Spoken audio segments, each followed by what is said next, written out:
السلام عليكم ورحمة الله وبركاته. إن الحمد لله نحمده ونستعينه ونستغفره ونؤمن به ونتوكل عليه ونعوذ بالله من شرور أنفسنا ومن سيئات أعمالنا من يهدي الله فلا مضل له ومن يضلل فلا هادي له وأشهد أن لا إله إلا الله وحده لا شريك له وأشهد أن محمدا عبده ورسوله. يا أيها الذين آمنوا اتقوا الله حق تقاته ولا تموتن إلا أنتم مسلمون. أعوذ بالله من الشيطان الرجيم. بسم الله الرحمن الرحيم. وإن كان ذو عسرة فنظرة إلى ميسرة وأن تصدقوا خير لكم إن كنتم تعلمون. സ്നേഹമുള്ള സത്യവിശ്വാസികളെ, ജീവിതത്തിൻ്റെ നിഖില മേഖലകളിലും അള്ളാഹുവിനെ സൂക്ഷിച്ചുകൊണ്ട് ജീവിക്കണമെന്ന് എന്നോടെന്നതുപോലെ നിങ്ങളെയും ഉണർത്തുകയാണ്, വസിയത്ത് ചെയ്യുകയാണ്. പ്രിയമുള്ളവരെ, അള്ളാഹു തആല മനുഷ്യന് നൽകിയ ഒരു മഹത്തരമായ ഒരു അനുഗ്രഹമാണ് സമ്പത്ത് എന്നുള്ളത്. ആ സമ്പത്തിനെ, മനുഷ്യൻ്റെ നിലനിൽപ്പിനായി അള്ളാഹു തആല നൽകിയ ആ സമ്പത്തിനെ എങ്ങനെ ചിലവഴിക്കണമെന്നും ഏതെല്ലാം മാർഗത്തിലൂടെ ചിലവഴിക്കാൻ പാടില്ല എന്നും അള്ളാഹു തആല കൃത്യമായി നമുക്ക് നിർദ്ദേശങ്ങൾ നൽകിയിട്ടുണ്ട്. പലിശ, പൂഴ്ത്തിവെപ്പ്, അഴിമതി എന്നീ മാർഗങ്ങളിലൂടെ സമ്പത്തിനെ നിങ്ങൾ ഒരുമിച്ച് കൂട്ടരുത് എന്ന് പറഞ്ഞതുപോലെ തന്നെ കച്ചവടം പോലുള്ള ഹലാലായ മാർഗങ്ങൾ അള്ളാഹു തആല നമുക്ക് അനുവദനീയമാക്കി തന്നിട്ടുണ്ട്. ഇതുപോലെ തന്നെ മനുഷ്യൻ്റെ ഇടപാടുകളിൽ അള്ളാഹു തആല ഹലാലാക്കി തന്ന ഒരു സാമ്പത്തിക വ്യവസ്ഥയാണ് കടം എന്നുള്ളത്. മനുഷ്യൻ്റെ ഒരു അത്യാവശ്യ സാഹചര്യത്തിൽ തിരിച്ചു കൊടുക്കണമെന്ന നിബന്ധനയോടുകൂടി കൊടുക്കുന്ന ഏതൊരു വസ്തുവിനെയാണ് കടം എന്ന് പറയുന്നത്. ഇസ്ലാമിൽ കടത്തെ എടുത്തു നോക്കിക്കഴിഞ്ഞാൽ കടം കൊടുക്കുന്നത് ഒരു മുസ്ലിമിന് സുന്നത്താണ്, അതൊരു സ്വാലിഹത്തായ ഒരു അമലാണ്. ഇനി കടം വാങ്ങുന്നവന് അത് അല്ലാഹു തആല നമുക്ക് ഹലാലാക്കി തന്നിരിക്കുന്നു. എന്നാൽ നമ്മൾ കടം തിരിച്ചു കൊടുക്കുന്നത് വളരെ ഗൗരവമായി കാണേണ്ട ഒരു വിഷയമാണ്. അത് ഒരാളുടെ കടം വാങ്ങിയവൻ്റെ മേൽ നിർബന്ധമാക്കപ്പെട്ട ഒരു കാര്യമാവുന്നു. അല്ലാഹു തആല കടമിടപാടുകൾ നടത്തുന്നതിൽ നമുക്ക് കുറച്ച് നിർദ്ദേശങ്ങൾ നമുക്ക് നൽകിയിട്ടുണ്ട് ഇസ്ലാം. ഒന്നാമതായി, കടം വാങ്ങുമ്പോൾ അതിനെ തിരിച്ചു കൊടുക്കണം എന്ന ഉദ്ദേശത്തോടു കൂടി മാത്രം നാം വാങ്ങുക.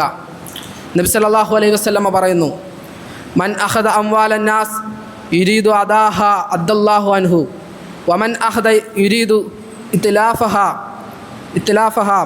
അത്ലഫഹുല്ലാഹ്. ആര് ഒരുവൻ്റെ കടം അതിനെ വീട്ടണം എന്നുദ്ദേശത്തോടു കൂടി വാങ്ങിയാൽ അത് അല്ലാഹു തആല വീട്ടും. ആര് ഒരുവൻ്റെ ധനം അതിനെ നശിപ്പിക്കണം എന്നുദ്ദേശത്തോടു കൂടി വാങ്ങിയാൽ അത് അവനെ അല്ലാഹു തആല നശിപ്പിച്ച് കളയും. അപ്പോൾ നാം ഒരുവൻ്റെ കടം നമ്മൾ തീർച്ചയായും ആ കടത്തെ വീട്ടും എന്നുള്ള ഉദ്ദേശത്തോടു കൂടി മാത്രം വാങ്ങുക, അല്ലെങ്കിൽ ആ ഒരു കാര്യം നമുക്ക് തന്നെയാണ് നാശമുണ്ടാക്കുന്നത്. രണ്ടാമതായി അല്ലാഹു തആല നമ്മളോട് പറയുന്നു, അതിനെ എഴുതി വെക്കുക. യാ അയ്യുഹല്ലദീന ആമനു ഇദാ തദായൻതും ബിദൈനിൻ ഇലാ അജലിൻ മുസമ്മ ഫക്തുബു. നിങ്ങൾ ഒരു നിശ്ചിത കാലഘട്ടത്തിലേക്ക് കടം വാങ്ങുകയാണെങ്കിൽ, കടയിടപാടുകൾ നടത്തുകയാണെങ്കിൽ അതിനെ കൃത്യമായി എഴുതി വെക്കുക. അതിൻ്റെ കാലാവധിയും അതിലെ കണക്കും അതിലാരൊക്കെ ഉൾപ്പെട്ടിട്ടുണ്ടെന്നും കൃത്യമായി രേഖപ്പെടുത്തി ഒരു എവിഡൻസ് ആക്കി വെക്കുക. മൂന്നാമതായി അല്ലാഹു തആല പറയുന്നു, നിങ്ങൾ കടമിടപാട് നടത്തുമ്പോൾ സാക്ഷികളെ നിർത്തുക. വസ്തശ്ഹിദു ഷഹീദൈനി മിൻ റിജാലിക്കും. രണ്ട് പുരുഷന്മാരെയോ അല്ലെങ്കിൽ രണ്ട് സ്ത്രീകളെയും ഒരു പുരുഷനെയും നിർത്തിക്കൊണ്ട് നിങ്ങൾ കടമിടപാട് നടത്തുക. എന്തിനാണ് അല്ലാഹു തആല ഇങ്ങനെ എഴുതി വെക്കുക, സാക്ഷി നിർത്തുക എന്നീ നിബന്ധനകൾ നമ്മൾ കടത്തിൽ വെക്കുന്നത്? നമ്മൾ വിചാരിക്കും, അവൻ നമ്മുടെ മിത്രമല്ലേ, നമ്മുടെ സഹോദരനല്ലേ, നമ്മുടെ ബന്ധുമിത്രാദികളല്ലേ എന്ന് വിചാരിക്കും. എന്നാൽ മനുഷ്യനാണ്, കൈകാര്യം ചെയ്യുന്നത് സമ്പത്തുമായതുകൊണ്ട് അത് ഈ സാക്ഷി നിർത്തുക, എഴുതി വെക്കുക എന്നുള്ളത് കൃത്യമായ ഒരു എവിഡൻസാണ്. കടം കൊടുത്തവന് അവൻ്റെ ഹക്കിനെ തിരിച്ചു കിട്ടാനുള്ള ഒരു മാർഗമാണ് ഈ എഴുതി വെക്കുക എന്നുള്ളത്. ഇനി നമ്മുടെ സമൂഹത്തിലേക്ക് എടുത്തു നോക്കിക്കഴിഞ്ഞാൽ കാണാം, കടത്തെ നശിപ്പിക്കുന്ന, ദുരുപയോഗം ചെയ്യുന്ന കുറേ ജനങ്ങളെ കാണാം. കടത്തെ വാങ്ങിക്കൊണ്ട്, ധാരാളമായി കടം വാങ്ങിക്കൊണ്ട് സമൂഹത്തിൽ നിന്ന് മുങ്ങിക്കളയുന്നവർ, കടം തരാമെന്ന് പറഞ്ഞുകൊണ്ട് കടം കൊടുത്തവനെ ബുദ്ധിമുട്ടിലാക്കുന്ന ജനങ്ങളെയും കാണാം. പിന്നീട് നാം വളരെ ഗൗരവമായി കാണേണ്ടതാണ് കടം കൊടുത്തതിൻ്റെ പേരിൽ ഉപകാരം കൈപ്പറ്റുക എന്നുള്ളത്. താൻ ഒരുവന് ഒരു കടം കൊടുത്തു, അതിൻ്റെ പേരിൽ അവൻ എനിക്ക് ഉപകാരം ചെയ്യണം എന്നൊരു ചിന്താഗതി, അല്ലെങ്കിൽ അവനോട് പോയി ഉപകാരം ചോദിക്കുക, ഞാൻ അവനിക്ക് ഇത്ര പൈസ കൊടുത്തിട്ടുണ്ട്, അത് കാരണം നീ എനിക്ക് ഉപകാരം ചെയ്യണം എന്ന് പറയുക. ഈ ഒരു കാര്യം വളരെ ഗൗരവമായി നാം കാണേണ്ടതാണ്. കാരണം ഈ ഒരു കാര്യം പലിശയിൽപ്പെടുന്നതാണ്. കടത്തിൻ്റെ പേരിൽ ഉപകാരം ചോദിക്കുന്നത് എല്ലാ കാര്യം, എന്ത് ഉപകാരം ചോദിച്ചാലും അത് പലിശയിൽപ്പെടുന്ന ഒരു കാര്യമാകുന്നു. പിന്നെ അനാവശ്യ കാര്യങ്ങളിലായിട്ട് കടത്തെ വാങ്ങി ദൂർത്തടിച്ചുകൊണ്ടും മറ്റു കാര്യങ്ങളെ കൊണ്ടും ചിലവാക്കി കടത്തെ നശിപ്പിച്ച് കളയുന്നവർ, ഇങ്ങനെ നമ്മുടെ സമൂഹത്തിൽ പലതായി നമ്മുടെ ആ കടത്തിൻ്റെ ആ ഒരു അള്ളാഹു തആല തന്ന ആ ഉദ്ദേശ ലക്ഷ്യത്തെ നഷ്ടപ്പെടുത്തുന്ന ആൾക്കാരെ നമുക്ക് കാണാം. ഇനി ഇസ്ലാമും നബി സല്ലല്ലാഹു അലൈഹി വസല്ലമ ഗൗരവമായ ഒരു കാര്യമാണ് കടക്കാരനായിക്കൊണ്ടുള്ള മരണം. വളരെ പ്രാധാന്യമായി നാം ചിന്തിക്കേണ്ട ഒരു കാര്യമാണ്. കാരണം ഈ കടക്കാരനായി കൊണ്ട് മരിച്ചാൽ അത് നമ്മളെ സ്വർഗപ്രവേശനത്തെ തൊട്ട് തന്നെ തടയും. ഇതിൻ്റെ ഗൗരവത്തെ നബി സല്ലല്ലാഹു അലൈഹി വസല്ലമയുടെ ഹദീസുകൾ മുഖേന നമുക്ക് മനസ്സിലാക്കാം. ഒരിക്കൽ ഒരു സ്വഹാബി മരിച്ചു. അദ്ദേഹത്തിൻ്റെ ജനാസ നബി സല്ലല്ലാഹു അലൈഹി വസല്ലമയുടെ അടുക്കലേക്ക് കൊണ്ടുവന്നു. അപ്പോൾ നബി സല്ലല്ലാഹു അലൈഹി വസല്ലമ ചോദിച്ചു, അദ്ദേഹത്തിന് വല്ല കടവുമുണ്ടോ? അപ്പോൾ ജനങ്ങൾ പറഞ്ഞു, അദ്ദേഹത്തിന് 2 ദിനാർ കടമുണ്ട്. അപ്പോൾ നബി സല്ലല്ലാഹു അലൈഹി വസല്ലമ പറഞ്ഞു, അദ്ദേഹത്തിൻ്റെ കാര്യം നിങ്ങൾ നോക്കുക. പിന്നീട് ഒരു സ്വഹാബി ആ കടം വീട്ടിയതിന് ശേഷം മാത്രമാണ് നബി സല്ലല്ലാഹു അലൈഹി വസല്ലമ അദ്ദേഹത്തിൻ്റെ മയ്യത്ത് നിസ്കരിച്ചത്.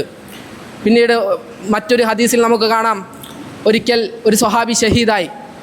അപ്പോൾ ജനങ്ങൾ പറഞ്ഞു, അദ്ദേഹം ഷഹീദായി, അദ്ദേഹത്തിന് സ്വർഗപ്രവേശനം ലഭ്യമായി. അപ്പോൾ നബി സല്ലല്ലാഹു അലൈഹി വസല്ലമ ചോദിച്ചു, അദ്ദേഹത്തിന് വല്ല കടവുമുണ്ടോ? അപ്പോൾ ജനങ്ങൾ പറഞ്ഞു, അദ്ദേഹത്തിന് ചെറിയ ചെറിയ കടങ്ങളുണ്ട്. അപ്പോൾ നബി സല്ലല്ലാഹു അലൈഹി വസല്ലമ പറഞ്ഞു, യുഅഫിറുല്ലാഹു ലിശഹീദി കുല്ല ദംബിൻ ഇല്ലാ ദൈൻ. ഒരു ഷഹീദിൻ്റെ എല്ലാ പാപങ്ങളും പൊറുക്കപ്പെടും, കടമൊഴികെ. നിങ്ങൾ ശ്രദ്ധിക്കുക, ഏറ്റവും മഹത്തരമായ ഒരു പദവിയാണ് ഷഹീദ്. ആ ഷഹീദിന് പോലും കടമെന്ന കാര്യം സ്വർഗപ്രവേശനത്തെ തൊട്ട് തടയും. അവൻ്റെ പാപം എല്ലാം പൊറുക്കപ്പെടും, എന്നാൽ കടത്തെ മാത്രം അല്ലാഹു തആല പുറത്തു കൊടുക്കുകയില്ല. ഒരു മുസ്ലിമിൻ്റെ ആത്മാവ് അവൻ കടത്തോട് ബന്ധപ്പെട്ട് കിടക്കുകയാണെന്ന് നബി സല്ലല്ലാഹു അലൈഹി വസല്ലമ നമ്മെ പഠിപ്പിച്ചിട്ടുണ്ട്. അതിനാൽ കടക്കാരനായി മരിക്കാതിരിക്കാനും അങ്ങനെയുള്ള അവസ്ഥകളെ തൊട്ട് അല്ലാഹു തആല നമ്മളെ കാത്തുരക്ഷിക്കുമാറട്ടെ. ഇനി നമുക്ക് അല്ലാഹു തആല ധാരാളം സമ്പത്ത് നൽകി, നാം കുറേ കടത്തിന് പൈസ കൊടുത്തിട്ടുണ്ട്. അങ്ങനെയുള്ളവനാണെങ്കിൽ അല്ലാഹു തആല തന്ന അനുഗ്രഹം കൊണ്ട് ബാക്കിയുള്ളവർക്ക് കടത്തെ വിട്ടുവീഴ്ച ചെയ്യുക, അവനേക്ക് ആ കടത്തെ സ്വതക്കയായി കൊടുക്കുക എന്നുള്ളത് വളരെ സ്വാലിഹത്തായ ഒരു അമലാകുന്നു. അല്ലാഹു തആല പറയുന്നു, വ ഇൻ കാന ദൂ ഉസ്റത്തിൻ ഫനളറത്തും ഇലാ മൈസറ വ അൻ തസദ്ദഖു ഖൈറുൽ ലക്കും ഇൻ കുൻതും തഅലമൂൻ. നിങ്ങൾ കടം വാങ്ങിയവന് വല്ല പ്രയാസവും ഉണ്ടെങ്കിൽ അതിനെ ഒരു കാലാവധി, ഇനി നിങ്ങൾക്ക് 2 ഓപ്ഷൻ നമുക്ക് അല്ലാഹു തആല നൽകിയിട്ടുള്ളത്. അവനക്ക് വല്ല പ്രയാസവും നിങ്ങൾക്ക് ബോധ്യപ്പെട്ടാൽ അവനക്ക് കുറച്ച് നാളത്തേക്ക് ആ കടത്തെ നീട്ടിക്കൊടുക്കുക. അല്ലെങ്കിൽ ഏറ്റവും നല്ലത് എന്തെന്ന് വെച്ചാൽ അവനക്ക് സ്വതക്കയായിട്ട് ആ ആ സമ്പത്തിനെ നൽകുക എന്നതാണ്. ഇതിലൂടെ കടത്തിനെ ഒഴിവാക്കുക, കടത്തെ ഒഴിവാക്കി കൊടുക്കുക എന്നുള്ളത് വളരെ മഹത്തരമായ ഒരു അമലാണെന്ന് അല്ലാഹു തആല നമ്മളെ പഠിപ്പിക്കുന്നു. ഇപ്പോൾ കടത്തിൻ്റെ ഗൗരവത്തെ പറ്റിയും അതിൻ്റെ സീരിയസ്നെസ്സിനെ പറ്റിയും നമുക്ക് മനസ്സിലായി. നബി സല്ലല്ലാഹു അലൈഹി വസല്ലമയുടെ ഉടനീളം നബി സല്ലല്ലാഹു അലൈഹി വസല്ലമ പ്രാർത്ഥിച്ചിരുന്ന ഒരു കാര്യമാകുന്നു. ആ ഒരു ദുആ നമ്മളുടെ ജീവിതത്തിൽ നാം പ്രയോഗിക്കുക. അല്ലാഹുമ്മ ഇന്നി അഊദു ബിക മിനൽ മഅസമി വൽ മഅറം. അല്ലാഹുവേ, എന്നെ പാപങ്ങളിൽ നിന്നും കടത്തിൽ നിന്നും മോചിതനാക്കണേ എന്ന് നിരന്തരമായി നബി സല്ലല്ലാഹു അലൈഹി വസല്ലം പ്രാർത്ഥിച്ചിരുന്നു.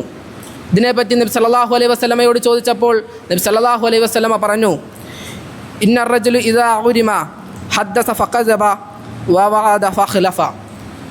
ഒരുവൻ കടക്കാരനായാൽ അവൻ സംസാരിച്ചാൽ കളവ് പറയും, അവൻ വിശ്വസിച്ചാൽ വാഗ്ദാനം ചെയ്താൽ ലംഘിക്കും.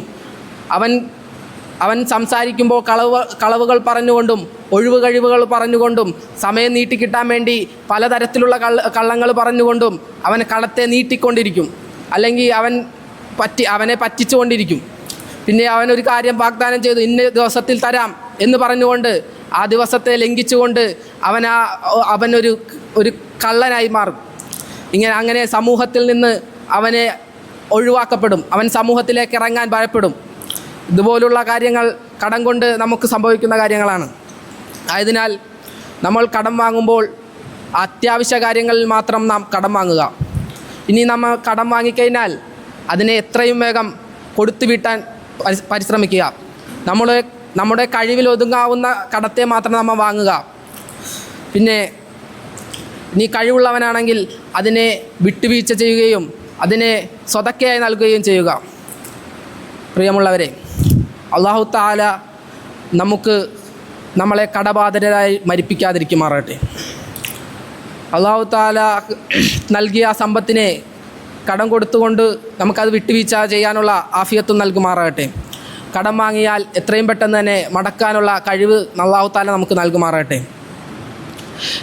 നമ്മുടെ കുടുംബത്തിലും നമ്മുടെ പിതാക്കന്മാരും നമ്മുടെ കുടുംബാദികളും കടക്കിണികൾ കൊണ്ട് ബുദ്ധിമുട്ടുന്നവരുണ്ട്. അവരുടെ ആ കടബാധ്യത അല്ലാഹു തആല ദൂരീകരിക്കുമാറാകട്ടെ.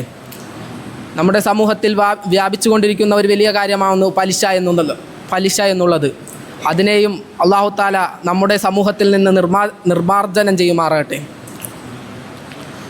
എന്ന് പറഞ്ഞുകൊണ്ട് ഞാൻ ഇവിടെ നിർത്തുകയാണ്. അസ്സലാമു അലൈക്കും വറഹ്മത്തുള്ളാഹി വബറകാതുഹു.